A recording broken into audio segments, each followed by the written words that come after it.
So I had a question, y'all. What is considered high rent? For at least in your area, or maybe even for yourself. Because for somebody like me who lives in the Hampton Roads, my definition of high rent may be different from somebody who lives in like New York, Florida, or California. You know, I know a lot of people right now kind of, putting some type of push, well, are pushing back on the high rent. And apparently, based off this video, they're trying to implement national rent control. But y'all leave a comment below and y'all tell me, what is truly too much rent? Let's get into it. And something's got to give.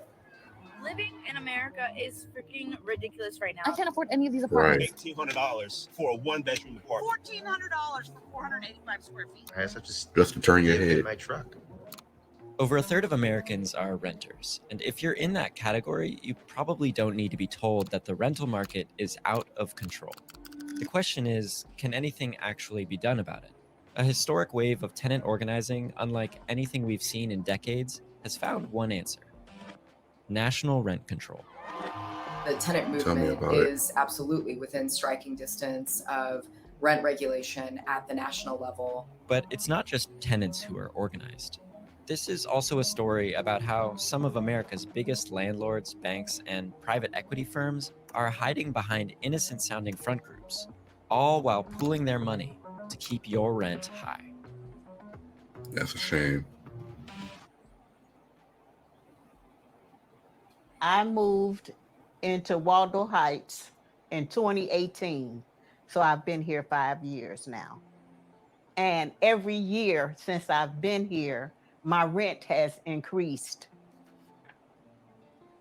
Every time my rent is raised, I'm at a crossroads of being evicted. That's somebody's mom, y'all. Millions of renters like Val are trapped in a rental market that's built to empower abusive landlords who can raise rents each year while allowing conditions to get worse and worse. The mice, the roach infestations, sometimes they don't pick up our garbage. I'd pick that shit up When I first moved put it right here, in front of his I was door. told that the security gate was going to be fixed. The gate is still not fixed. And so people come in and they sleep in our hallways. I'm afraid sometimes to come in my building at night. That's another thing too. If you already kind of screw me over with the rental price, at least make where I'm living at, at least fun to live at or safe for me.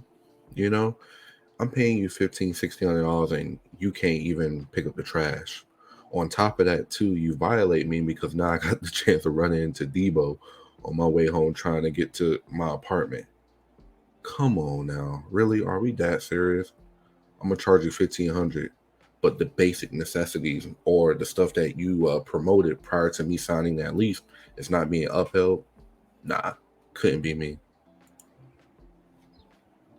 My landlord is Landmark Realty, corporation based in California. They don't care. They just don't care. Them apartments don't look like Since that. the last financial crisis, rental units are increasingly owned and operated by corporations like Landmark that are accountable, first and foremost, to their private investors. For tenants like Val, legal protections against abusive landlords are often limited. But she discovered one powerful way to fight back. So me and my neighbor, my best friend down the hall from me, we just said one day, she was like, let's call KC Tenants. And I said, okay. So I called and I left a message on the hotline. And a couple of days later, I got a phone call back. A group called KC Tenants were fighting to stop eviction hearings at the Jackson County Courthouse. Evictions will kill people like me. Charged crowd packed City Hall for more than 3 hours. The yellow shirts in the room are tenants, each with their own personal story. In a national housing crisis where rent inflation has vastly outpaced income growth, groups like KC Tenants have given their members power to take on their landlords. We have written and passed a tenant's bill of rights. We've won free lawyers for every tenant facing eviction. We've organized buildings and neighborhoods. And just recently, we elected 4 members of city council. We need more people doing And that this. movement seems to be growing. Places like Louisville, Kentucky, Bozeman, Montana, Cape Girardeau, Missouri. The current surge in tenant organizing is the most significant since the 1970s, and it's allowing renters to fight for the kind of big relief that only the federal government can enact. There are millions of tenants across the country being squeezed by landlords like Landmark, and our federal government is bending That's right. We can fight back by winning rent control for That's because they in business with them. Some of these big corporations that's buying When up the Landmark property. Realty secured a mortgage for Val's building in 2014, their loan was actually backed by the federal government.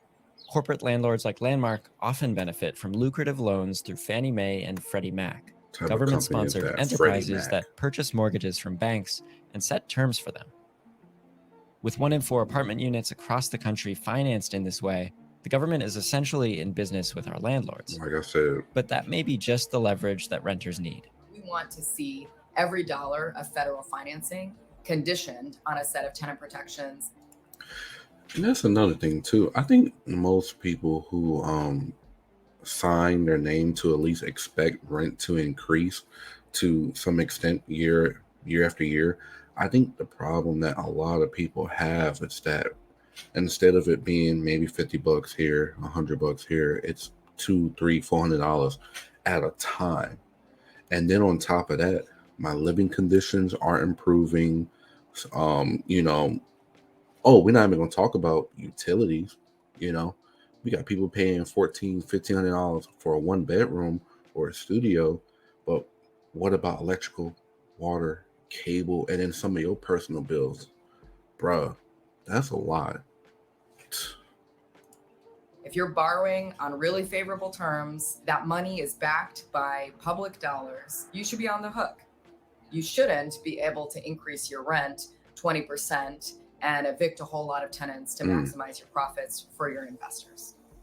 What we want to see is them say, if you're borrowing from a government-backed enterprise, you can't increase the rent more than 3% year over year. Fannie Mae and Freddie Mac That are seems regulated by the Federal Housing Finance Agency, or FHFA. Thanks to the work of tenant organizers, the FHFA is seriously considering policy along these lines. But there's just one problem. Tenants aren't the only ones who are organized. They don't see y'all. That's the problem. We're here at the National Multifamily Housing Council because the rent is too motherfucking high. They've spent so much of their time lobbying to make sure that rent protections don't exist for people like us. Landlord industry groups like the National Multifamily Housing Council spend millions lobbying Congress and federal agencies to oppose rent control. Since the start of last year, the NMHC has spent almost $10 million lobbying against it. The NMHC's members include major banks, private equity firms, and some of America's most notorious corporate landlords, like Greystar, Avalon Bay, and Blackstone. Blackstone is the world's largest private equity firm, and by some accounts, the largest landlord in the US. In recent years, private equity firms like Blackstone have increasingly been buying up housing assets, often with lucrative loans backed by Fannie and Freddie. Tenants have complained of rent hikes, evictions, and faceless corporate landlords unresponsive to repairs. The UN even accused Blackstone of worsening the global housing crisis by buying up properties and hiking rents across the world. Meanwhile, I think tenants would be willing to pay a little bit more rent for an honest landlord than a slumlord. Come on now. These slumlords is getting over on people. Blackstone CEO Steven Schwartzman earned $1.3 billion last year. For private equity firms like Blackstone, membership in lobbying groups is a way to protect their profits against threats like the current push for rent control. A 2023 lobbying disclosure shows the NMHC has been lobbying the Biden administration against rent control and the FHFA's oversight of Fannie Mae and Freddie Mac. And it's not hard to guess what the lobbyists are saying in those meetings. No, we just had a team of people go into the CMHC offices. We did a meeting with their government affairs director. Cindy told us this is just a problem of housing supply. That's a common argument from industry lobbyists, that if rent control limits developers' potential for profit, they just won't build as much housing. There's no question we need to build way more housing. And there Yeah, are make a vigorous debates profit, among but it's housing like advocates you ain't gotta about how screw to do over that people. through policies like zoning reform and public financing. But all of those proposals would take years to have an impact on rents. And the fact remains, renters need relief now.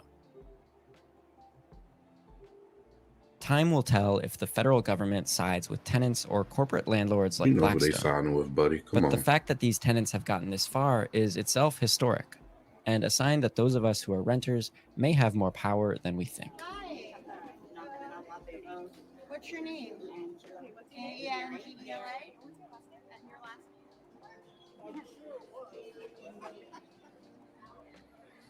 It does feel different living here and being a part of KC Tenants. When I would take pictures of the trash and send it to the property manager, he said that I was harassing them, that I needed to move, or he would use my lease to evict me. But when he realized that I had KC Tenants behind me, backing me up, I've heard nothing He was else like, from him I'm on it. since. Yes, baby C, whatever you're doing, I love it. Looks like she's conducting this choir. I like when people come together. I think that's a good thing. Let's do one last, I believe. Damo, you're on.